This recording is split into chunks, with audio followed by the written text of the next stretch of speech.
Eu voltei para a Microsoft e comecei a mudar a comunicação. Em vez de falar de produtividade, de colaboração, de segurança entre as soluções de produtividade, eu falava que era como que as empresas podiam criar ambientes inclusivos e acessíveis, levando os exemplos de inteligência artificial para a pessoa com deficiência. Bum! Estourou. O lindo hoje desse mundo de inteligência artificial e tecnologia é o acesso ao desconhecido, pelas correlações em que a gente pode fazer. E uma vez, uma pessoa surda me deu uma aula. Ela chegou e falou: Ricardo, não são as pessoas que são deficientes, são os ambientes e as ferramentas. É a escada que faz um prédio ser inacessível. O problema é a escada, não é a cadeira de rodas. Um vídeo sem legenda é deficiente para uma pessoa surda. O problema é o vídeo, não é a pessoa surda. Mas, em especial, a tecnologia de inteligência artificial incluindo pessoas com deficiência. Ali foi o ponto. E aí eu decidi focar toda a minha carreira nesse assunto. Vai me ver xadrez, me ver ouvindo música, com leitura, algumas leituras, e pesquisando coisas e conversando com IA. Ali foi chocante. Foi chocante. Sim, chocante. Que eu jamais imaginaria na minha vida que eu talvez passaria por uma experiência tão forte. Porque vou contar... Eu tenho 153 histórias dessas 153 famílias. Vou selecionar algumas para contar para vocês.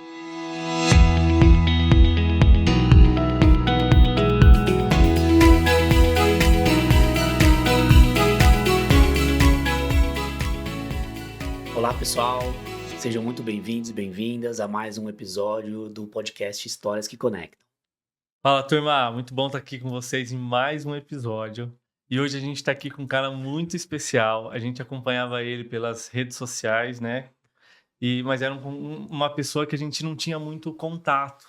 A gente só acompanhava ali pelos conteúdos que ele postava, que tinha muito sentido com o que a gente estava tentando fazer na saúde. E a gente foi num evento, eu e o Marcelo, né, Marcelo? Um evento de inovação na saúde. E aí ele palestrou lá e foi pra gente a melhor palestra e estava totalmente conectado com o que a gente acredita, né? Ele falou sobre tecnologia e inteligência artificial, mas ele trouxe de um jeito de como essas tecnologias ajudam o cuidado, a potencializar o cuidado da saúde. Então ele fala muito de pessoas e ele traz muita coisa das ferramentas que são um meio e não um fim, que é o que todo mundo, né, o que muita gente acredita. Então, hoje a gente está aqui com o Ricardo. Ricardo, obrigado por ter aceitado estar com a gente. Privilégio ter você aqui. Obrigado vocês pelo convite. É um prazer enorme estar aqui com vocês. E tenho certeza que a conversa vai ser muito boa. Boa, Ricardo. Seja bem-vindo, Ricardo. Obrigado. Bem-vindo. Então, olha, Ricardo, assim, a gente tem um roteirinho aqui, né, na nossa ficha de palco. E aí... Pra gente não se perder, porque a gente gosta de falar, vai fazendo os devaneios, pessoas né? experientes. Eu lembro o Faustão já ficava, né? Você lembra? O Faustão é aqueles panfletinhos com a letra dele, né? Ricardo, eu queria assim, que a gente sempre começa o episódio explorando um pouco a parte profissional. Então, né, acho que vai ter muita gente aqui que não deve te conhecer, então...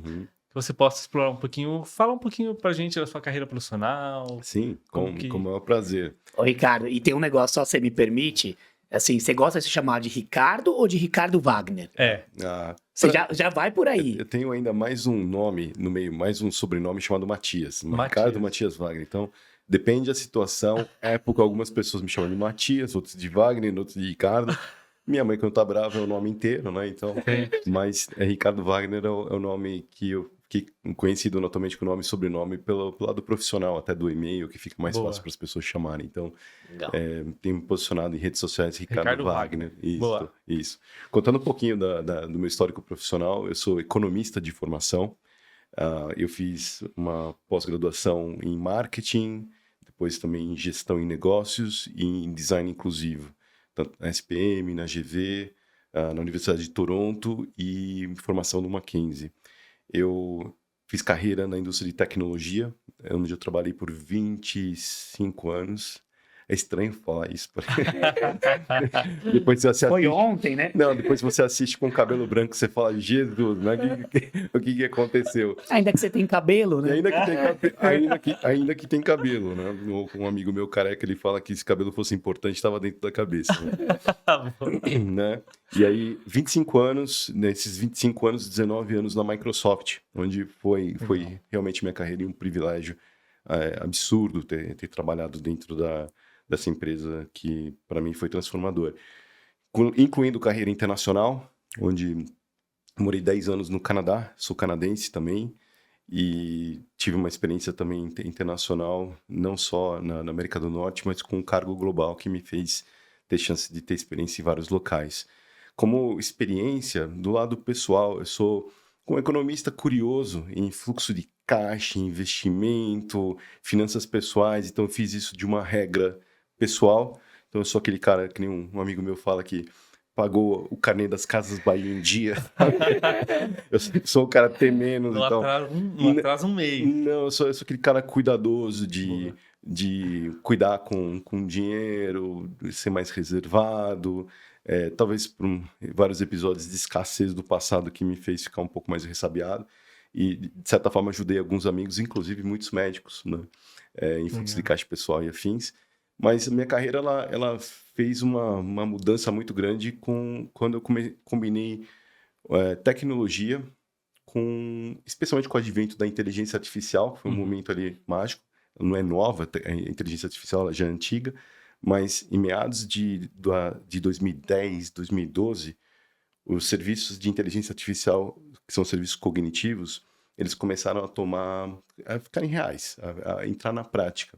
E eu era gestor de linhas de produto na Microsoft, eu cuidava do que eles chamam Microsoft 365, que inclui o Teams, o Excel, o Word, o PowerPoint. E nós tínhamos acesso a tudo que caminhava de engenharia que ia entrar, e ali eu comecei a ver os serviços cognitivos entrando nessas soluções. Então, quando chegou a legenda do PowerPoint, para mim foi fascinante. Eu posso contar depois tudo o que aconteceu. Mas ali eu vi a tecnologia conectando ainda mais as pessoas. Estava evidente que uma transformação estava para acontecer ali. Então, legenda no PowerPoint, você não tem mais restrição de idioma, por exemplo, né? Sim. Mas, em especial, a tecnologia de inteligência artificial incluindo pessoas com deficiência. Ali foi o ponto. E aí eu decidi focar toda a minha carreira nesse assunto, em conectar inteligência artificial para empoderar pessoas com deficiência. Uma jornada que já está há mais de 10 anos. O mercado me chama de líder de acessibilidade, uma coisa que eu não tenho um curso sequer, uma certificação, mas eu já sentei do lado de muitas pessoas muito qualificadas no assunto e eles falam, nossa, o que você estudou? Acho que quando você está curioso e gosta muito de um assunto, você se desenvolve bastante. Estudei muito esse assunto e há um ano eu me desliguei da Microsoft, muito porque os projetos dentro da Microsoft caminhavam em linhas maravilhosas de assunto bem interessantes. Eu lancei na Microsoft, junto com um time maravilhoso, o Microsoft Copilot, que é a IA generativa hoje, que eu acho que é a principal linha de família de produtos da Microsoft hoje de IA generativa. E ela não conectava muito no que eu queria mesmo fazer, que era a parte de acessibilidade.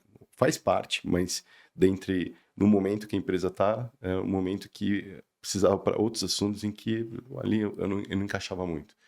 E aí a decisão de desatar a algema de ouro, né? 19 anos numa corporação, um título legal, fácil, né? Nem um pouco, né?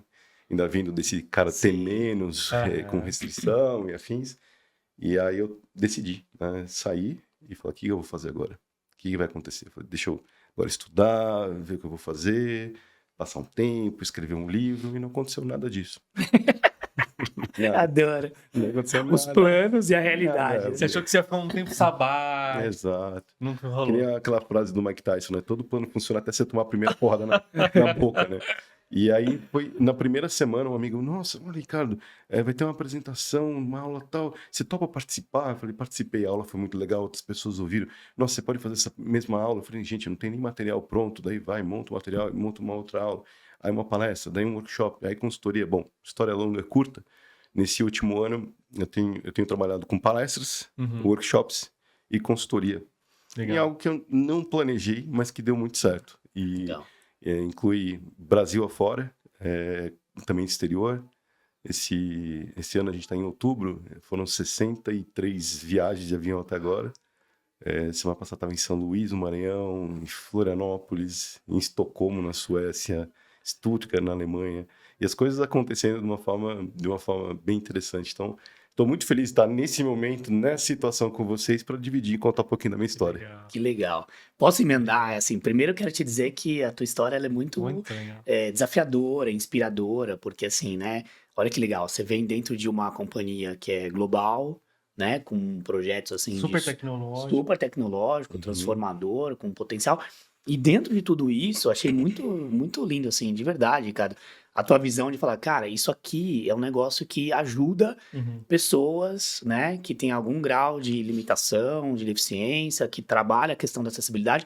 Cara, é isso que eu quero fazer. É aquela história de você encontrar o teu propósito, né, com uma coisa que é muito transformadora e útil para as pessoas. Então, isso é fantástico, É o Ikigai, né? É a história do Ikigai, né? Ikigai. E para mim foi, eu vou dizer que foi por acidente, porque eu via as pessoas falando do Ikigai e do Kigai, que você tem que achar teu propósito. Que é meio abstrato, né? O professor falava, o Buzzarella falava, quem faz com propósito faz de propósito. E eu falei, cadê esse de propósito aí, né? E eu acho que para mim foi na crise dos 40. Eu tive uma crise nos 40. 39 anos, eu tinha um checklist de coisas que eu imaginava o que ia acontecer comigo com 40 anos, e eu vi aquele checklist, estava todo ele feito ali. E eu não estava feliz, não estava bem. E eu lembro que naquela época eu fiquei me perguntando, pô, mas o que tá faltando? O que tá conectando? É sério que você acorda todo dia e você vai lá para a Microsoft para vender Windows e Office? É isso, a tua vida é essa, tal.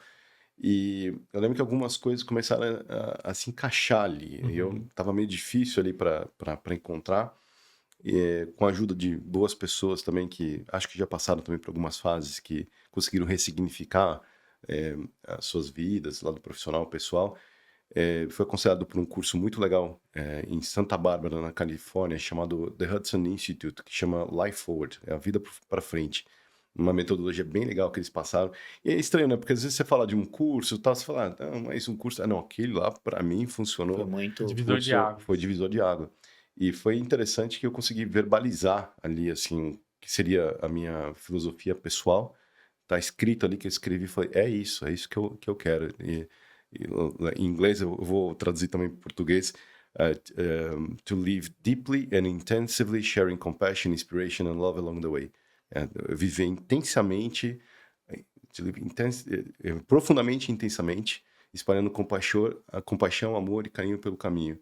E, de certa forma, foi uma coisa que eu vinha fazendo. Falei, tá tudo bem, agora essa é a sua filosofia de vida. O que você vai fazer? Eu falei, poxa, se dinheiro não é uma objeção, não que eu tivesse, nadando, mas pelo menos naquelas coisas mais primordiais, eu falei, poxa, tá tudo bem. Eu tava correndo o leão o tempo inteiro, mas agora dá pra gente pensar em ressignificar, fazer algumas outras coisas. Várias coisas começaram a aparecer, né, que eu já gostava, que eu já fazia, mas que eu não conectava os pontos. Não. E foi uma história longa, que eu vou colocar de uma forma curta. Dentro da Microsoft, eu quando mudei para o Canadá, eu acabei caindo num grupo que falava... Isso foi um hype que teve dentro da indústria de tecnologia, e em outros também, de diversidade e inclusão. E na época, quando eu entrei lá na Microsoft do Canadá, eu fui considerado como um funcionário novo na empresa, mesmo tendo mudado com 5 anos já dentro da empresa. Para eles, assim, olha, você é um novo aqui, você não conhece ainda as leis do Canadá. Eu fiz todo um treinamento como se fosse um novo funcionário. E nesse treinamento eu tinha um treinamento sobre pessoas com deficiência, que me chamou muita atenção. E eu lembro que eu li, mas eu fiquei muito curioso com os números, e depois anotei. Mas não é tradicional, assim, com a quantidade de cursos que a gente faz, mas aquilo me chamou muita atenção. Porque eu estava um pouquinho também lembrando um pouco mais da minha família, das minhas coisas. Quando você está meio longe, você começa a fazer algumas conexões. E no curso eu lembrei da minha mãe é cega de um olho, tem um tio falecido que nunca foi diagnosticado com a deficiência cognitiva que ele tinha, também de mobilidade. Minha avó com Alzheimer. Mais tarde, meu irmão sofreu um acidente, teve uma parte da perna amputada, uma irmã com doença, cercado já Uhum. de pessoas com deficiência.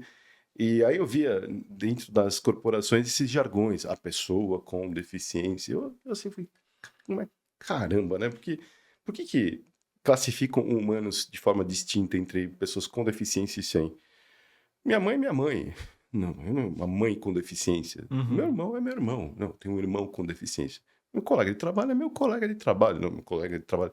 Então, isso não encaixou para mim. E aí eu comecei a falar. E quando eu falava, as pessoas, não, você tem um excelente ponto. Eu falei, meu Deus do céu. Acho que alguém, Bom, né? eu acho que alguém perdeu alguma coisa em algum lugar, né? Uhum. E isso foi curioso, que daí as pessoas falaram, poxa, mas você fala isso com tanta convicção, você fala bem, você tem um trânsito legal. As pessoas com deficiência, quando ouvem você falar, falam, nossa, olha aí, alguma pessoa que está falando o que a gente pensa. Você não quer ser a voz, as pessoas... Aqui a gente tem um grupo chamado É um grupo para pessoas com deficiência, Employee Resource Group de pessoas com deficiência. Você não quer liderar esse grupo aqui no Canadá? Eu falei, novo? Eu falei, caí lá no grupo. A gente começou a trazer as pessoas para elas terem voz. Eu comecei a ter contato com muitas delas no dia a dia, em realidade. Comecei a me impressionar com as inúmeras barreiras que essas pessoas passavam, assim, barreiras. Eu conto uma história em particular para vocês que, assim, mudou a minha forma de perceber o tamanho do desafio que a gente tem na inclusão da pessoa com deficiência. E nessa história toda rodou que, com o tempo, eu falei, legal, eu tenho meu trabalho core aqui e eu tenho essa outra atividade dentro da Microsoft. Quando eu comentei para vocês da inteligência artificial vindo, teve um ahá, que as coisas se encontraram, que foi justamente a legenda do PowerPoint. A legenda que hoje eu faço apresentação em 2025, eu mostro a legenda do PowerPoint e as pessoas falam, uau, que coisa legal. Isso está disponível desde 2012. Desde 2012 está disponível. O que é? Quando você vai colocar em uma apresentação, você coloca a apresentação com legendas. E aí você escolhe o idioma que você fala e você escolhe o idioma em que a legenda vem. E eu lembro que quando saiu, eu morando fora no Canadá, no meu inglês ainda com sotaque, eu comecei a treinar o inglês para o sotaque ficar um pouco melhor. Tinham regiões no canadense francês que as pessoas realmente só falavam canadense francês, não falavam inglês. Então a legenda lá funcionava. E um dia eu tive uma apresentação na capital canadense, em Ottawa, para o governo canadense. E aí eu falei, vou brincar, eu vou falar em português e vinha a legenda em inglês e francês canadense. E eu comecei a fazer a apresentação em português e nunca imaginei que eu, no exterior, falaria com a minha língua nativa. E aí, aquele alvoroço com as pessoas do governo do Canadá, falou, poxa, isso muda nosso tratamento com o cidadão, com o public servant, né? As pessoas que trabalham no sistema. Mas terminou aquela apresentação, veio uma pessoa, um olho cheio de lágrimas, assim. Falou assim, olha, eu tenho uma coisa para te falar. É a primeira vez que eu consegui seguir uma apresentação nesse auditório. Eu não comento para as pessoas, mas eu tô ficando surda. E eu tava só cumprindo tabela nessas reuniões, esses encontros dela, se emocionou. Ela falou, isso mudou minha vida. Como é que a gente pode trazer essa tecnologia para ajudar não só eu tenho mais pessoas e geralmente a gente não fala isso. E aí eu falei, putz, tem uma coisa, isso está acontecendo fora, dentro da Microsoft, que é uma empresa de tecnologia, isso também não é conhecido pela parte de recursos humanos e pessoas, deve ter alguma coisa. E eu voltei para a Microsoft e comecei a mudar a comunicação. Em vez de falar de produtividade, de colaboração, de segurança entre as soluções de produtividade, eu falava que era como que as empresas podiam criar ambientes inclusivos e acessíveis, levando os exemplos de inteligência artificial para a pessoa com deficiência. Bum! Estourou. Que legal. Estourou.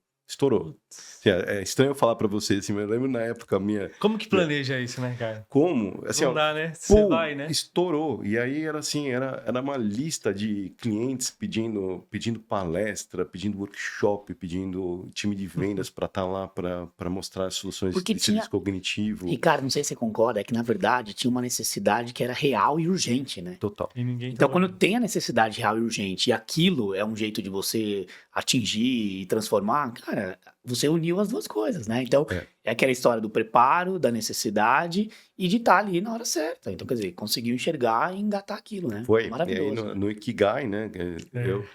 bom em comunicação, conhecia em tecnologia, era pago para, estava numa posição que era ideal, que era uma pessoa que tinha a chance de poder falar em público, Uhum. falar para cliente, falar para imprensa, amava o assunto de inclusão, de ter esse senso de pertencimento, e no mundo 1,3 bilhões de pessoas, tudo ali conectado. Então, foi um momento ali de intersecção que foi interessantíssimo, e para mim foi ainda mais gratificante, porque quando eu comecei a inteirar e falar assim para os amigos, para os familiares, falei, olha, eu estou agora empoderando pessoas com deficiência, esse é meu foco, é aí que é aqui que eu estou dedicando a minha vida.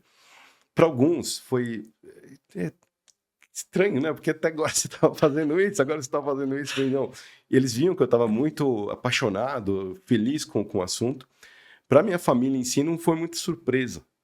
Minha mãe mesmo comentou que na escola, ela comentou com uma professora um dia, chamou ela no canto, falou assim, olha, é muito bacana o Ricardo na hora do intervalo, ele sempre protege as crianças com deficiência aqui na escola para bullying, para Olha. essas coisas, e eu não sabia dessa história. Então, Que conectamos lá na frente. Você vê que tem Já coisas tava que... na sua essência, né? Então, para quem está ouvindo, olha, o Ikigai, o propósito, o que aconteceu comigo? Tinham sinais já ali, aqui, acolá. Muitos deles eu tratava como uma coisa que um dia ali e tal. E normal, né? Só Mas o vida. dia, a coisa juntou tudo ali na frente e estourou. Então, foi ali o momento, 2013, 14, que a coisa estourou. E desde então eu tenho trabalhado nessa intersecção de tecnologia, empoderando pessoas vulneráveis, especialmente pessoas com deficiência. E aí eu acompanhei esse trabalho de estudar tecnologia e pessoas. Que legal. Muito legal. Ricardo, posso fazer um parênteses aqui, um Claro. paralelo com... Quando você toma uma aguinha aí pra você respirar, né, as pessoas que assistem esse podcast, assim, vou dizer que na grande maioria são pessoas que estão na área da saúde.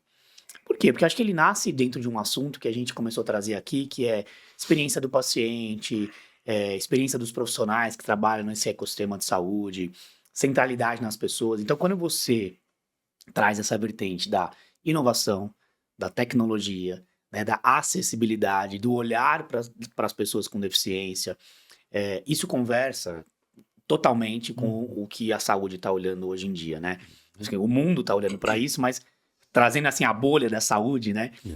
Isso conversa muito. Então, por exemplo, o tema acessibilidade e olhar para as pessoas com deficiência dentro de um contexto da saúde, ele conversa diretamente com a história de ser centrado nas pessoas, porque as pessoas são diferentes, né? Cada um tem uma habilidade, cada um tem uma deficiência, às vezes visível, às vezes oculta.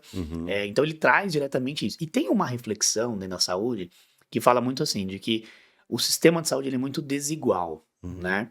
Em todos os aspectos, de acesso, de qualidade de cuidado, de tudo. Mas tem uma questão que a pessoa com deficiência, ela traz isso ainda com um olhar ainda mais crítico e verdadeiro, né? Que é assim, tá, se ele já é desigual para quem não tem nenhuma deficiência clara, visível, até mais debilitante, para aquela pessoa que está, digamos assim, à margem disso, porque ele já não é inclusivo em nenhuma forma, como é ainda? É mais inacessível ainda, né? Então, esse assunto ele traz uma dificuldade ainda maior e um desafio ainda maior. E eu sei que na tua trajetória, né, em algum momento você também entrou dentro da área da saúde, tem, né, AI, epilepsy aplicativo, então tem várias coisas nesse sentido. Eu queria que você falasse um pouquinho disso pra gente, Claro. porque aí depois a gente vai mudar um pouquinho o rumo, a gente vai querer te conhecer como pessoa, a gente vai falar de outras coisas, mas eu não Sim. queria perder esse gancho. Como é que foi essa intersecção sua, trazendo isso, inovação, tecnologia, Total. acessibilidade, saúde? Total. No decorrer, parecia que eu tinha visto a luz. Falei, gente, olha, tem agora a tecnologia de inteligência artificial podendo adaptar várias coisas e tal. E eu, com a comunidade de pessoas com deficiência, eu ouvia muito delas. E uma vez, uma pessoa surda me falou, me deu uma aula. Ela chegou e falou, Ricardo, não são as pessoas que são deficientes, são os ambientes e as ferramentas. Perfeito. É a escada que faz um prédio ser inacessível. O problema é a escada, não é a cadeira de rodas. Um vídeo sem legenda é deficiente para uma pessoa surda. O problema é o vídeo, não é a pessoa surda. Muito bom. Site que não funciona para o leitor de tela é deficiente. O problema é o site, não é a Muito pessoa cega. Então, quando você aponta a deficiência para os ambientes e para as ferramentas, isso deixa de ser uma conversa médica hospitalar e ela vira uma conversa de design, de engenharia, de arquitetura. Qualquer um que está ouvindo esse podcast pode e deve adaptar ambientes e ferramentas para incluir e conectar as pessoas. E esse pensamento, ele é tão impactante porque ele muda de uma conversa de fraqueza, de deficiência para a área médica, para um desafio de engenharia, de design para conectar habilidades com potencial. Perfeito. Se você usa serviços cognitivos de IA para adaptar esses ambientes, essas ferramentas, você cria inúmeras possibilidades que a gente jamais imaginou que seria possível. Então, esse foi um ahá que a gente disseminou muito rápido dentro da Microsoft, porque até virou assunto para a gente inovar. Então, dentro da Microsoft, a gente tem um site chamado Microsoft Inclusive Design, Microsoft Design Inclusive. É um site onde a própria Microsoft disponibilizou essa metodologia para todo o mercado. Várias outras techs e empresas utilizam essa metodologia, que basicamente convidam pessoas que, quando estão desenhando alguma solução, para desenhar essas soluções para extremo. Então, a gente vem muito de uma mentalidade ainda da era industrial, qualquer pessoa, seja da área médica, da área de educação, da área de transporte, qualquer pessoa, quando pensa em criar alguma solução, algum produto, imagina um dinossauro dormindo no horizonte, a pessoa pensa nas costas do dinossauro, falando, não, é aqui que está o filé, né? Mas e a cabeça e o rabo? Isso é nicho, deixa para depois, vamos maximizar aqui no meio e depois a gente expande. No mundo digital, onde a hiperpersonalização é possível, você deve pensar de uma forma oposta, porque se você faz para o extremo, vai funcionar para todo mundo. Então, se você faz uma solução para uma pessoa que não quebrou, que não tem um braço, vai funcionar para uma pessoa que quebrou o braço, uma pessoa segurando um copo de café, um laptop ou um bebê. Se você faz para uma pessoa cega, vai funcionar para uma pessoa com baixa visão, para uma pessoa que está com uma luz alta no carro. Você tem diversos cenários do permanente, temporário e situacional que vira experiência. E no final, o que a gente quer com tecnologia? Que você tenha experiência, uso, que ela seja familiar. Então, isso entrou como uma fonte de inovação. Desenhar soluções para extremos, especialmente para pessoas com deficiência, gera inovação. Eu encontrei um amigo italiano doido, que veio de uma outra linha, tão quanto pensando a mesma coisa, só que na realidade dele é diferente. Ele tem um filho, o Mário D'Angelo, que o Mário, quando nasceu, o primeiro filho, eles, pais de primeira viagem, nem sabiam o que ia acontecer. Bom, enfim, o filho não foi um trabalho de parto fácil, e ele teve um acidente no nascimento, né? O cordão umbilical enroscou, e aí ele teve falta de oxigênio no cérebro, e aí ele foi diagnosticado com paralisia cerebral, teve um AVC, perdeu 40% do cérebro do lado direito, né? E aí eles passaram por todo um processo como pais de primeira viagem de uma criança com deficiência. Inclusive, eles fizeram um TED Talk, depois quem quiser assistir, chama Roberto D'Angelo e Francesca Fedeli, e eles contam a história de reabilitação do Mário. É um TED mesmo, lá de Edimburgo. Que legal. Sensacional. Pouco depois desse TED Talk, o Mário tinha uns 3 anos, o Mário foi diagnosticado com epilepsia, e eles não sabiam, né? Ele teve uma convulsão à noite, e foi justamente nessa época que eu conheci o Roberto. E ele parecia um zumbi naquela época, porque a convulsão do Mário era uma convulsão que acontecia durante a noite, em transição de sono. E eles ficavam de vigília toda noite, ou ele ou a Francesca olhando o Mário. E aí no dia a dia do trabalho, era muito difícil a gente se conectar, a gente tinha viagens, ele não ia. Então um dia a gente bateu um papo no telefone e ele falou, cara, tem que ter alguma coisa pra gente fazer, não é possível, eu já procurei tudo que você imagina de alternativa, de remédio, pesquisei e não achei nada. E se nós montássemos alguma coisa? A Microsoft faz todo ano um hackathon. Hackathon nas empresas é um convite para que as pessoas criem ideias, tragam inovação. E na Microsoft tinha várias categorias de inovação em acessibilidade, em saúde, em transporte, em energia, em várias. Tipo, ó, vamos botar nossa inscrição em saúde e acessibilidade, vamos ver no que vai dar. História longa, curta, a gente ganhou o hackathon global.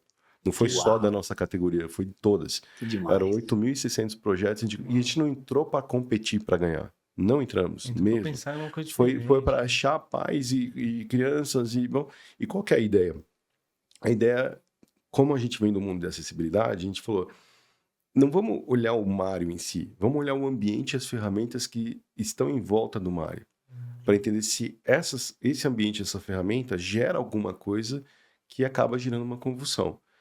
E aí vamos achar formas de detectar essas informações. Então, a gente utilizou um Apple Watch com informações biométricas. Então, o Apple Watch hoje, para quem não sabe, um relógio que nem esse aqui consegue capturar temperatura, batimento cardíaco. Os mais modernos até conseguem dizer para uma mulher se ela está grávida, né? Para ter ideia da evolução que isso está tendo, né? E a gente criou um vídeo, um diário de vídeo, onde os pais, ao invés de eles digitarem, porque era muito difícil para as pessoas digitarem, não era um hábito, então a gente criou uma coisa que se ligava com a câmera, e você falava com a câmera, e a câmera capturava as informações de fala. Naquela época começou a surgir o que a gente chama hoje de NLP, que é o Natural Language Processing. Quando você fala, ele consegue processar isso em linguagem natural e transformar em texto. Era ali o primórdio ali da conexão com IA generativo, que depois, quando chegou o IA generativo, só ficou melhor. Mas nós tínhamos, então, o Video Diary combinado com essa informação biométrica, e essas duas informações conectadas, elas funcionavam de uma forma... Eu sei que o Roberto não gosta muito desse exemplo, como eu vou falar de analogia, mas ajuda. Imagina quando um avião cai e você tem a caixa preta. Então, quando a convulsão acontecia, nós tínhamos onde acessar para entender, por informações biométricas e contextuais, o que tinha acontecido para aquela convulsão ter se manifestado. E aí, O que tinha acontecido naquele dia. naquele dia ou num período. Um Tá. período até um pouco maior. Mas geralmente a gente pegava ali no último momento, né? Tá. E aí a gente fez um hack. E esse hack razoavelmente funcionou pro Mário. Só que o que aconteceu? Quando a gente mostrou o resultado do hack com o Mário, os números eram promissores, mas era o Mário só. Era uma Isso em pessoa. tecnologia ou em qualquer pesquisa, você não fala que você tem uma solução, alguma coisa, só para uma pessoa. É isso aí. E a Microsoft já tinha passado com alguns problemas de outros hackathons que a empresa tinha divulgado, falando, olha, grupo de funcionários criam isso, e a gente caiu nessa linha de comunicação. A Microsoft colocou um press release global, em todos os idiomas, contando a história de um grupo de profissionais dentro da Microsoft que criaram uma solução para epilepsia, Uau. que não era uma solução. Exato. No outro dia, meu inbox explodiu, que saiu meu nome completo, do Roberto, explodiu com pais, cuidadores, pessoas, familiares, em tudo que idioma que vocês podem imaginar, clamando, pedindo, pelo amor de Deus, ajuda, eu quero, onde eu acho, o que é. E na hora que a gente viu no outro dia que era um momento feliz, que a gente estava feliz que ganhamos um hackathon, o que vai acontecer agora, mal a gente sabia o que ia acontecer depois, aquilo virou um assunto interno dentro da Microsoft. Falou assim, e agora? O que vai acontecer? Aí a empresa ela foi muito atenciosa. Eu lembro que a gente entrou em contato com a liderança máxima da Microsoft. A gente chegou no CEO da Microsoft, o Satya Nadella. Ele soube do caso e rápido eles decidiram, falou, olha, então se vocês topam, a gente concede 4 pessoas para entrarem dentro da Microsoft Research. Se vocês quiserem, pediram pro Roberto, falou, seleciona as 3 pessoas-chave para participar dentro da Microsoft Research e vocês vão participar de uma forma como vão ser incubados e assistido por toda a nossa equipe para transformar isso de um hack, o que eles chamam MVP. Isso aí. O melhor ver primeiro, né? Melhor ver primeiro, é o Minimal Viable Product. Mas aqui no português fica melhor quando você fala melhor ver primeiro. Né? E aí eu fui um dos 4 que a gente caiu dentro do Microsoft Research para ter todo o trabalho. E nesse primeiro trabalho, eu fiquei com o desafio de achar mais Mários, mais pessoas parecidas. Então, nós procurávamos crianças de 5 a 12 anos com epilepsia e convulsões em transição de sono, especialmente à noite. 1 a 2 convulsões por mês, sem causas aparentes, com crianças que tinham resistência a medicamento e que os pais tivessem Apple Watch e iPhone. Uma lista de Era possibilidades. difícil, assim, é muito difícil, porque daí a gente foi na Itália, a gente achou uma família a mais, eu em português, no Brasil achei mais uma família, no Canadá, mas a gente não achava. Aí eu tive a ideia de escrever um roteiro de uma mãe angustiada, eu pedi para Francesca até fazer a primeira voz, um roteirinho contando a história da rotina, da dificuldade, eram uns 15, 20 segundos, convidando famílias para um trial. E aí ela gravou em italiano, eu pedi para a família para gravar em português, eu gravei em 17 idiomas e joguei no YouTube e em comunidades do Facebook. Nós achamos das 153 famílias em 23 países. Uau. E aí eu fiz um onboard nessas famílias. E ali foi chocante. Foi chocante. Sim, chocante. Foi para mim o momento mais que eu jamais imaginaria na minha vida que eu talvez passaria por uma experiência tão forte, porque vou contar, eu tenho 153 histórias dessas 153 famílias, vou selecionar algumas para contar para vocês. A família entrava e você via assim o cansaço nos pais, assim, os dois sentados para conversar com você. E eu explicando como que funcionava, o que tinha acontecido, como que ia ser o trial, o que a gente precisava deles, o que vinha de informação. E eles contavam a realidade deles. E eram situações... Teve uma vez que, eu não esqueço, na época da pandemia, inclusive, a gente estava na pandemia. O meu pequeno, o Nico, ele queria toda hora ficar no meu colo. E ele não costumava ficar no colo enquanto eu estava trabalhando, mas aquele dia ele queria. E aí era uma família que eu tentei gravar com eles e conversar 2 semanas antes, eles cancelaram, não me disseram por quê. Aí remarcou para aquele dia. Na hora que eles entraram, eu vi que a cara deles não estava nada boa. E o Nico no colo, eu falei, não, se vocês não se importarem, o Nico fica aqui comigo, a gente conversa. Eles falaram, não, eu tenho um pedido para você. Desconecta e vai brincar com o Nico. Depois, a gente marca outro dia. Isso é mais importante. Ricardo, esquece, ó, tchau, tchau, tchau. Desligaram. Aí eu brinquei com o Nico, eu fiquei meio assim, remarquei com eles. Quando eu remarquei com eles, eles contaram que o filhinho tinha morrido. Uau. Tinha morrido. Era nesse nível. E aí eu lembro que eu cheguei pro pessoal e falei, gente, tá muito difícil. Eu não tenho preparo emocional para lidar com a situação. Uma família na África do Sul, eu lembro que ela é bonita, ela entrou assim, dá para ver uma moça bem bonita, mas ela tava acabada, assim, muito cansada. A rotina Sofrida, judia, né? Sofrida. E ela contando, olha, tenho 2 filhos, o mais novo com epilepsia, desde que ele saiu do hospital ele dorme comigo, é muito difícil para nossa família. Da família, meu marido, ex-marido agora, que a gente se separou faz pouco tempo, ele tá numa clínica de reabilitação, caiu em droga, em bebida, e meu caos, e meu filho mais velho, acabou de voltar do psicólogo, falou pro psicólogo que eu amo mais o meu filhinho que dorme comigo porque eu dou mais atenção para ele, não para ele. É a minha vida, tal. Eu vi que vocês me ajudam. Como é que tem aqui que vocês podem me ajudar? Só o fato de eu conseguir dormir, vocês já vão me ajudar. Era o tom.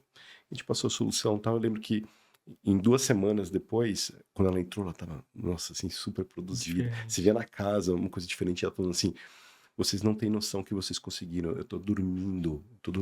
Isso é maravilhoso. O que a app faz?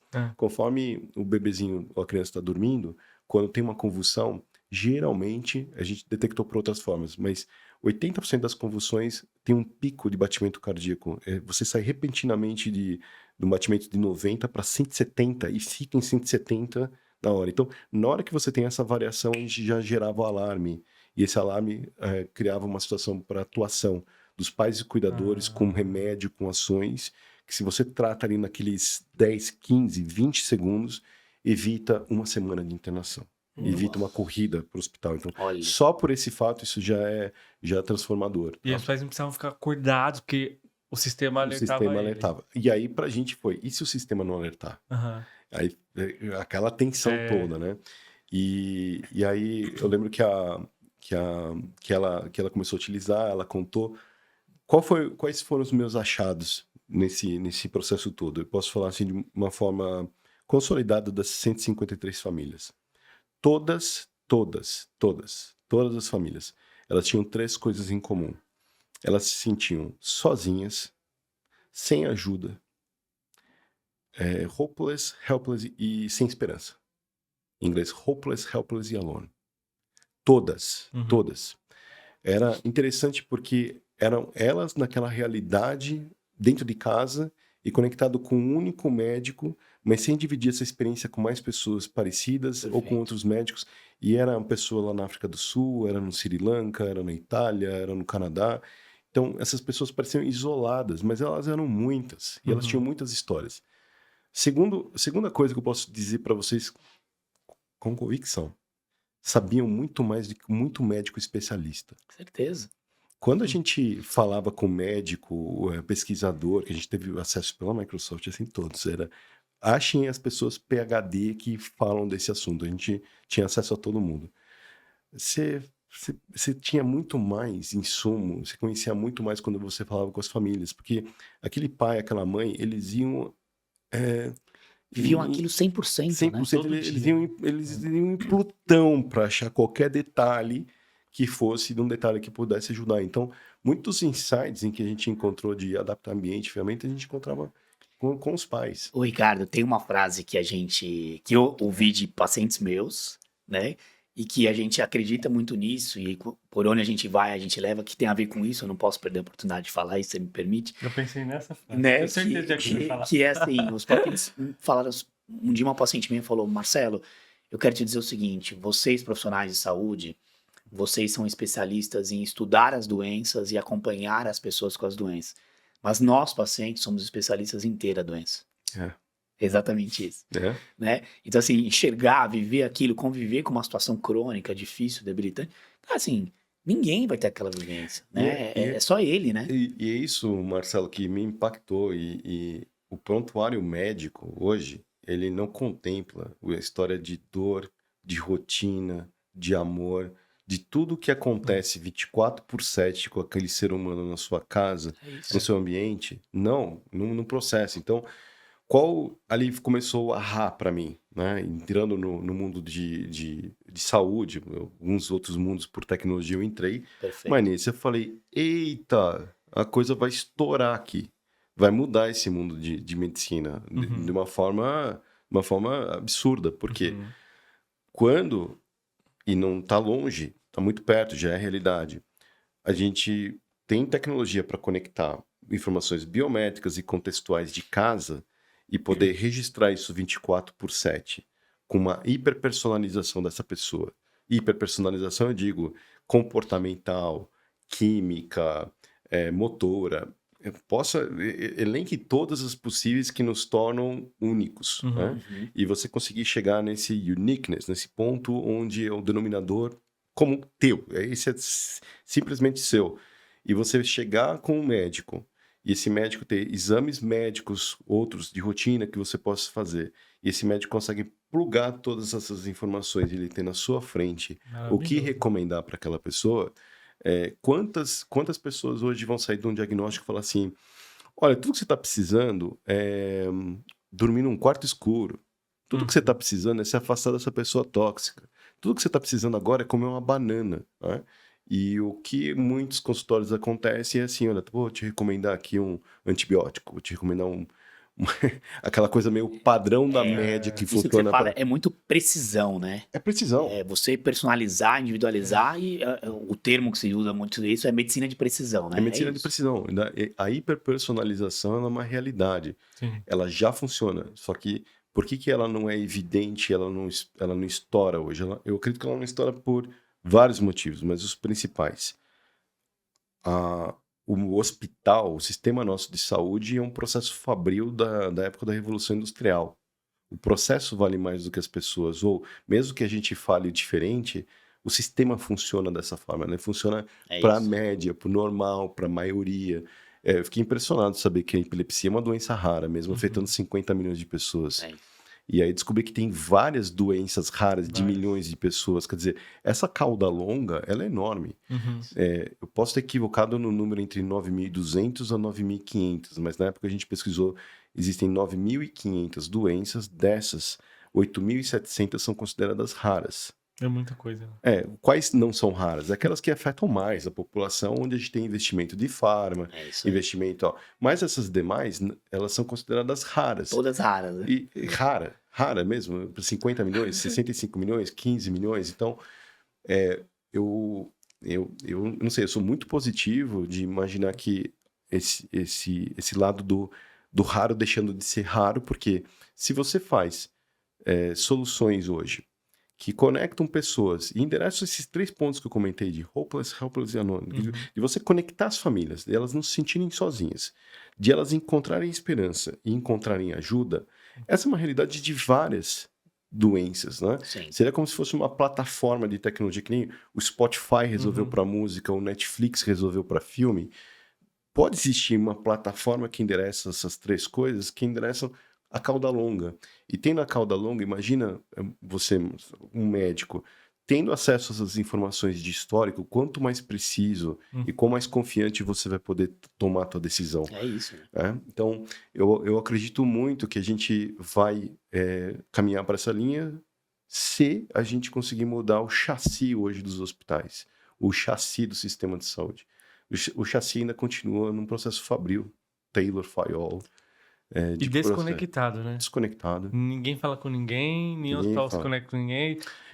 Tudo pulverizado. Eu fiz uma demonstração, William, para um grande hospital em São Paulo. Grande. Um hospital, esse que eu frequento, inclusive.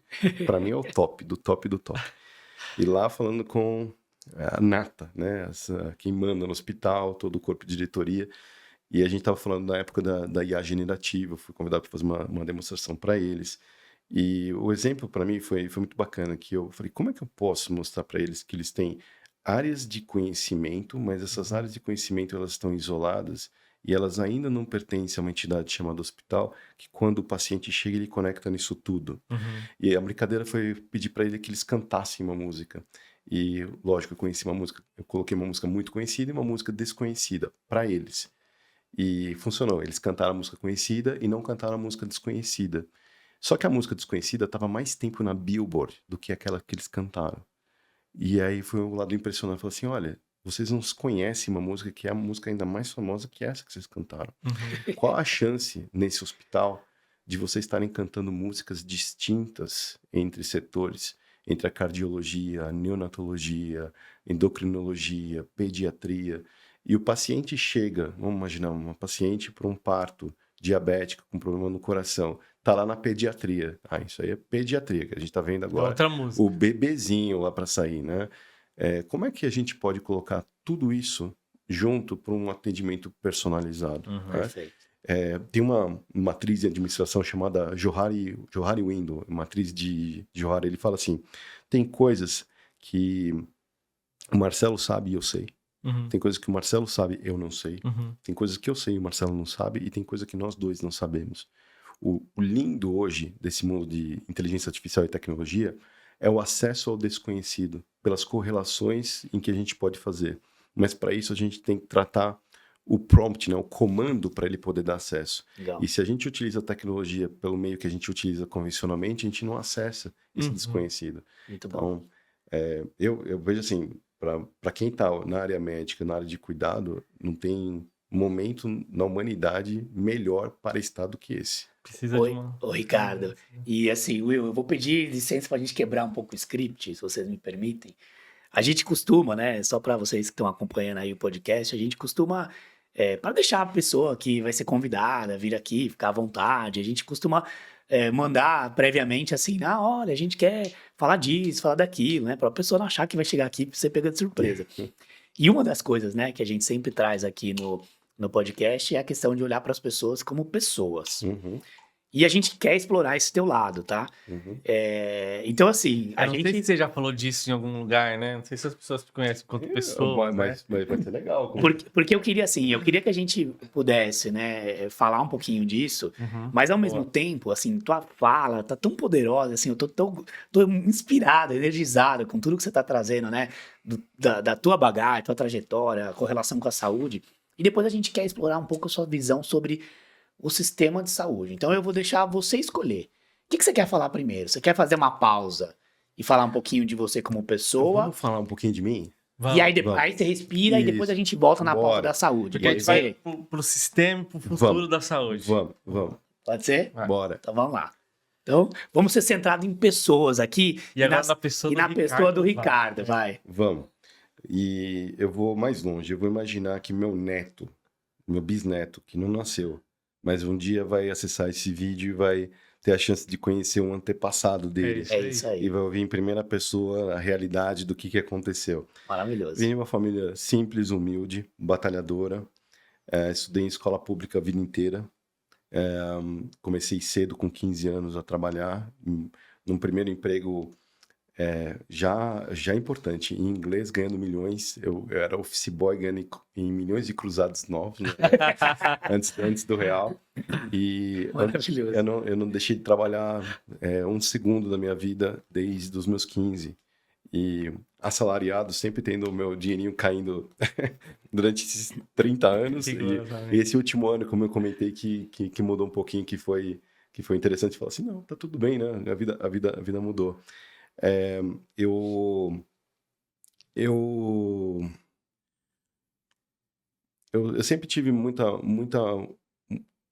curiosidade em entender o próximo e entender o que as pessoas pensavam diferente e como que algumas pessoas tinham uma dinâmica melhor na vida delas, que elas conseguiam colocar as equações do dia a dia da rotina, de uma forma que essa pessoa tinha mais tempo, ela tinha mais abundância, ela tinha mais amizade, ela era mais feliz. Eu sempre fui curioso nesse aspecto.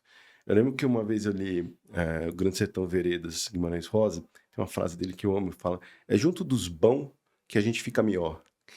Junto dos bons que a gente fica melhor. Eu sempre fiquei nessa. Eu falei, eu preciso estar do lado de pessoas boas, pessoas que me inspiram, pessoas que são melhores.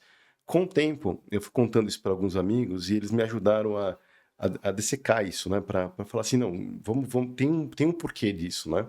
E o que eu aprendi disso? Quanto mais próximo você está de quem te traz referências, você ganha perspectiva.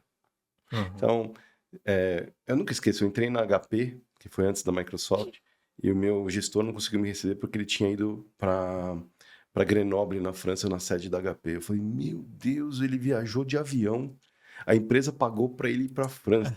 Né? Avião não era uma realidade para mim, eu Sim. nunca tinha viajado de avião. O fato de estar lá já é desconfortável porque outras pessoas falavam outro idioma, mas eu estava curioso, falei, será que eu aprendo francês? Será que eu aprendo inglês? O que eu faço? Mas aquele ambiente foi muito bom porque me fez olhar outras perspectivas, outras formas. Então, referência é perspectiva. Tá. E com o tempo, essa referência e perspectiva te gera repertório. Repertório. E com um tempinho recente foi também buscar coisas que eu não sei fazer. Porque para você ter mais repertório, quanto mais você se jogar em coisas mesmo desconhecidas e diferentes, te ajuda. Então, esse lado de saúde, a gente estava comentando aqui no bastidor, eu falei, eu não tenho nem ideia como que eu caí no mundo com assuntos que relacionam à saúde, mas eu acho que foi desse lado de curiosidade, E de abertura também, de né? abertura, de você estar atrás. Então, para quem tá me conhecendo e lá pensando no meu netinho, para saber que eu caí nessa linha de raciocínio de referências, de perspectivas, gerando repertório, e tenho brincado muito com coisas na minha vida que me faz ser um eterno estagiário. Eu não tenho convicções, eu não tenho... não, eu acho que é assim, assado. Eu estou aberto a ouvir, me fala, tem coisa diferente, tem Quero tanta coisa que eu entender, não né? sei, Legal. né? E isso é um pouquinho comigo. O lado meu de curiosidade também é não aceitar verdades, confirmar se isso e de onde vem. Para mim isso foi muito real quando eu fiz, por 10 anos, eu fiz trabalhos de impacto social num programa dentro da Microsoft chamado My Skills for Africa. E eu era um dos embaixadores do programa. A gente levava pessoas qualificadas do mundo inteiro para ajudar em projetos de impacto social na África. Legal. Eu mesmo fiz alguns projetos, e foram em 9 países ao todo. E eu lembro que na preparação, indo para esses países, a gente tinha toda uma orientação. Olha, pesquisa isso, leia isso, vê. E o meu primeiro trabalho voluntário foi em Ruanda. Tudo que eu li não bateu com o que eu vi lá. Oposto. Numa surpresa positiva. Uhum. Uhum. E que me deixou assim, mas por que alguém falou desta forma? Ou colocou nessa situação uma coisa que foi Será num que a outro pessoa contexto? esteve lá de verdade, né? Será que esteve lá de verdade esse ponto aqui? Então, Tem coisas que as pessoas falam assim, pô, o Brasil com a fome. Eu falo, fome? Quem é que tá com fome? Aonde? Me mostra. Deve ter. Vamos lá ver? Ou se isso é uma narrativa, se isso é uma coisa... Então eu tenho muito comigo assim, deixa eu ir lá ver. Eu quero ir lá. Me dá a fonte. Então, eu com isso tem me ajudado muito a ter mais pé no chão, Tá. um senso de realidade e uma contra-argumentação com tantas narrativas de tantas pessoas que estão falando abobrinha.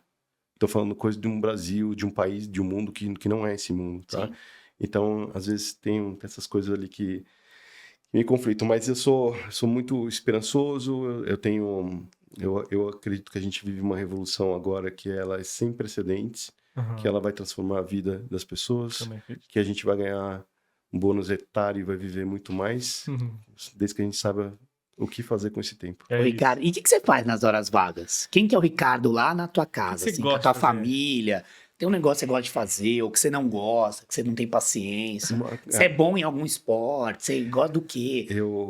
Eu com rotina xadrez. Eu Xadrez? tenho xadrez. A primeira coisa que eu faço quando acordo, eu tenho um puzzle do chess.com, que dele te dá 3, é a primeira coisa que eu faço de manhã para ver. E eu tenho, não sei se é mandinga, o que é, que se eu acerto as 3 puzzles de manhã, eu falo, hoje o dia vai ser 10. Vai Você acertou hoje, vindo pra cá? Hoje foi pá, na caixa. Então, nas horas vagas também com os meus filhos, xadrez. Legal. Eu tenho, com essa rotina que eu tô agora recente, correndo para cima e para baixo, confesso que eu tô fazendo nada. Você gosta de ficar um tempo assim. Nada. Não fazer nada. Que delícia. É Que bom, é né? difícil. É difícil. Tenta não fazer nada, né? Então, eu tenho tentado não fazer nada. Ainda mais que isso aqui, né? Com o celular. Isso é o Porque o tempo que você tá fazendo nada, você tá aqui, ó. Então, assim, é nada, né? É assim. um hijack. Isso é um desafio. Então, vai me ver xadrez, me ver ouvindo música, me ver com leitura, algumas leituras, Uhum. e pesquisando coisas e conversando com IA. Tá. Legal. Sim, eu faço isso. Batendo papo com IA. Ô, Ricardo, você tem filhos que idade? Tenho o Lucas de 13, o Nicolas de 10 anos e a Nina de 8 anos. Uma Legal. escadinha. É. Legal. A Nina... 8, 10, 13. E vocês são bem família, vocês gostam de ficar juntos, vocês... Sim, É a isso. gente tem uma configuração bem legal. O Lucas e o Nicolas, eles nasceram no Canadá. Uhum. Eu fui com a Camila para o Canadá e lá, quando a gente chegou, ela descobriu que estava grávida. Então, além da história toda da gente ter mudado de país, tal, pais de primeira viagem, a gente teve uma vida muito legal lá. A Camila é médica, cardiologista, e ela não revalidou para trabalhar no Canadá mesmo porque ela não quis, ela teve outras questões que ela estava procurando. E a gente, no momento, depois já com cidadania, com afins, a gente falou, poxa, e se a gente voltar para o Brasil e ter essa experiência para as crianças também conhecerem o Brasil, tudo? A gente voltou. Nesse tempo que a gente voltou, a gente teve algumas discussões falando, poxa, eu quero seguir nesse caminho, eu quero seguir nesse. A gente viu que não casava a agenda dela com a minha, e a gente daí decidiu separar. E foi uma separação de muita amizade, de muito respeito, muita ajuda um com o outro, uma admiração absurda. E o que ela fez e ajudou nesse processo foi extraordinário, mesmo também do meu lado. E a gente mora pertinho um do outro, os meninos estudam numa escola internacional, eles mantêm o inglês. Eu jurei pra mim que eu não ia ter mais nenhum relacionamento, eu não ia... Deu tudo errado. Deu tudo errado. Aí eu conheci a Juliana e a gente tá casado, e a Ju, ela tem a Nina, filha, que agora ela tem 2 meninos, eu tenho uma menina, e a gente tá na configuração nova de família, né? Eu, a Ju, a Nina, o Nico e o Lucas. Legal. E a gente tá, esse ano, morando junto, pela primeira vez. E aí a gente tá aprendendo muito dessa nova rotina, desse novo dia a dia. Muito bom. A gente costuma ir pra praia, pelo menos uma vez por mês, Legal. com eles, né? Uma coisa que eu jurei, Delícia. vindo depois daquele gelo do Canadá. Você tinha que dar essa Agora, experiência no Brasil né? pros seus filhos, né? Tinha.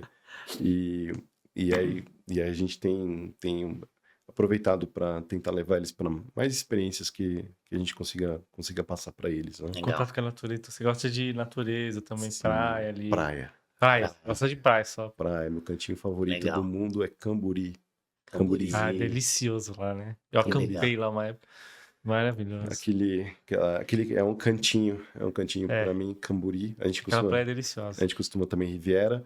E o privilégio pelo trabalho também, que me chama palestra aqui a colar, de poder conhecer muitos lugares, né? Então, Legal. a Ju foi comigo agora recente, a gente fez Europa. Esse ano foram 4 convites internacionais e ela foi em 3. Legal. E aí a gente aproveita para fazer a viagem. Ela é Comer comida local, né? comida local, ela é Sempre personal bom. stylist, e toda chique, assim, né? De vestir e tudo. Então é legal quando ela vai, ela fala, vou colocar essa roupa e Legal. outra coisa. Então a gente tá se aproveitando e conhecendo também muitos lugares. Então tá sendo uma fase deliciosa da vida. Que legal. cara. Obrigado por compartilhar com a gente. Não, um obrigado pouquinho de vocês você aí por- como pessoa, né? Compartilhem e perguntarem. Então eu vou passar pro William poder levar a gente aqui pros finalmente desse podcast. Pode ser, Vamos Will? lá, vamos Bora lá. lá. A gente tem a penúltima pergunta, normalmente, cara, aqui, que é sobre o futuro da saúde, né? Então, como as pessoas enxergam o futuro da saúde?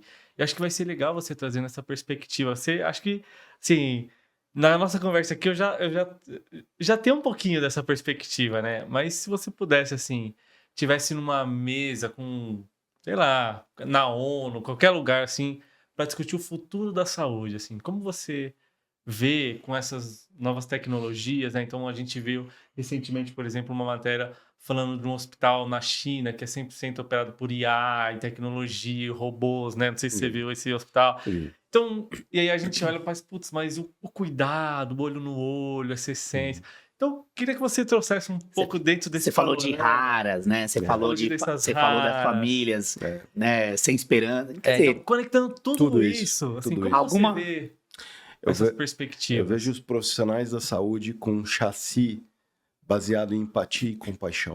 Uhum. como o pilar, como o fundamento de tudo. Vejo uma saúde focada em alma, no indivíduo, no humano no que ele significa, no potencial dele. Não aquelas coisas operacionais e mecânicas da comida que desce, que cai nesse órgão, que vai para cá, Uhum. mas assim, essa sinfonia toda que leva a vida, que leva as pessoas a se revelarem e serem quem elas são.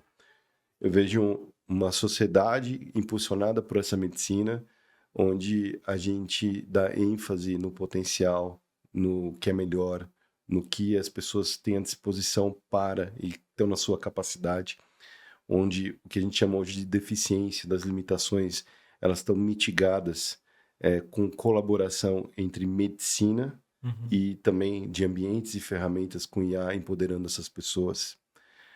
Vejo um mundo hiperpersonalizado, como a gente comentou, e essa hiperpersonalização gerando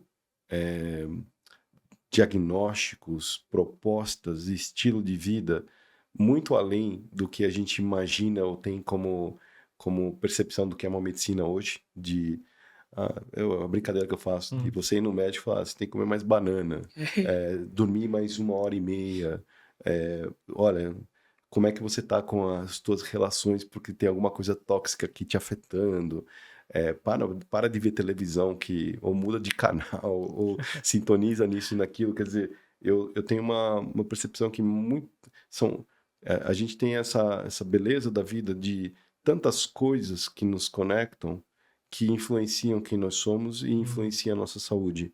Então, a habilidade da gente poder entender essas informações e como elas vêm, como elas são processadas e o que gera, vai dar um campo para a medicina ainda muito mais vasto, em que especialistas também eles vão ficar fascinados. Enquanto mais informação eles vão ganhar na sua especialidade, que nem você é endocrinologista, quanto também outras informações de outras especialidades elas vão se tornar mais acessíveis. Então a gente pode, não que você vai falar por cardiologista ou vai falar por outras, Sim. mas algumas informações podem ter uma correlação que pode também te ajudar. Tem algumas pessoas assustadas e falando assim, poxa, então a inteligência artificial vai dar voz aos tolos, vai dar voz. Sim, vai dar. Mas para um médico de alma, acho que não existe uma tecnologia tão maravilhosa que chegou num tempo tão pertinente quanto uma inteligência artificial. De Legal. você poder ali na sua curiosidade conversar com uma ferramenta que não vai te julgar, ela tá 24/7, ela ainda tem memória. Assim, um sonho, né? Então, eu acho que para essas pessoas que estão com propósito e fazendo de propósito, a tecnologia ela vem para poder ajudar. E quem entende que isso aqui está rodando em tecnologia e o lado humano, se eu tiver um conselho para quem está na área de tecnologia ou de saúde, não se preocupar com esse lado de tecnologia e querer saber o bit byte da biboca da parafuseta de Você vai substituir o seu trabalho, assim, suas teorias, suas falácias, né? assim, tem tanta coisa básica e elementar que a gente sequer faz pelo lado humano, especialmente tratando com o humano na área de saúde, que tem tanto campo para a gente poder desenvolver, para a gente interar, né? Eu vi histórias exemplo, de pessoas surdas em trabalho de parto que não conseguia conversar com o médico. Sério, eu entendo, na faculdade não ensinam como você conversa em Libras com uma pessoa que não fala, que está ali deitada, numa situação vulnerável, numa situação difícil, né? Então, estou trazendo só um único exemplo de tantos exemplos que a gente tem para se aprimorar e melhorar como relação de humano, porque isso é o que faz a diferença, isso que vai fazer a diferença. Legal. E se isso está presente, quando a tecnologia vem, ela só faz a coisa ficar melhor ainda. Então, se investir em relações, investir em humano, continua o maior investimento a se fazer. Maravilhoso. O que fica para mim disso é então que, na sua opinião, a tecnologia vai potencializar o nosso lado humano, né? Exato. isso. Tá bom. Ricardo, então Muito assim, legal. eu queria já te agradecer. Obrigado pelo seu tempo, Obrigado pela vocês sua pelo convite. gentileza aí Muito de compartilhar a trajetória profissional, pessoal, nos inspirar, nos provocar. E eu quero te dar assim um tempo final de fala. Você olha para tua câmera ali. O que você deixaria de mensagem final para as pessoas que estão nos escutando aqui hoje? A mensagem final que eu deixo é que referência gera perspectiva e aumenta repertório. Eu fico com a frase do Guimarães Rosa, do Grande Sertão Veredas, que é junto dos bão que a gente fica melhor. Então, eu junto dos bão hoje aqui fiquei melhor e eu agradeço a vocês pelo convite, pela oportunidade. Eu espero poder também conhecer mais as pessoas que participam e que seguem vocês. E ficar à vontade também para quem quiser conversar, trocar uma ideia, contar uma experiência, super aberto para conhecer e aprender mais. Então já deixa aí como que a galera te acha nas Eu mídias. aprendi com o pessoal agora que eu preciso estar nas redes sociais de todos os Isso aí, lugares. já deixa seu Já contato. deixa aí, Eu criei um canal no YouTube, o Ricardo Wagner com W. Tem um canal que eu estou colocando conteúdos de coisas que eu gosto, tá vindo novos conteúdos lá. Tanto o TikTok, o LinkedIn, o Instagram. Meu nome é Ricardo Wagner com W. Vocês vão ver uma foto de um cara de cabelo branco, não tem erro, é só adicionar. Tem outro lá, mas com cabelo branco é o único, Boa. pelo menos por enquanto. Daqui a pouco vem um sósia. Sempre criam, né? Né? Mas com o nome Ricardo Wagner, vão achar já nas redes sociais e vai ser um prazer conhecer e conversar com mais pessoas. E eu digo mesmo para você, Cusbão, nós fica melhor, né? Fica melhor. Tenta traduzir no IA, pede, traduz, junto dos bancos, a gente não consegue. Não dá, Não tem né? como, Não né? dá. Não É só o nosso português caipira, só, né? Só. Tá E, bom. e eu vou facilitar também, então a gente vai deixar o @, das suas mídias, Isso. depois a gente troca, a Por gente favor. deixa aqui na descrição do Isso, vídeo. Rimax Wagner, E aí que é o pessoal Isso. acessa também. Ó, vamos ver o pessoal da edição. Tá aqui, ó, na tela. Muito bom. Obrigado pela conexão. Obrigado a vocês. Pessoal, espero que vocês tenham gostado, então, desse episódio, né? Para mim foi muito especial, espero que você também, William. Maravilhoso. E a gente espera vocês, então, na próxima. É isso aí. Valeu. Obrigado, Ricardo. Obrigado, Obrigado, gente. pessoal. Até a próxima. Obrigado. Até mais.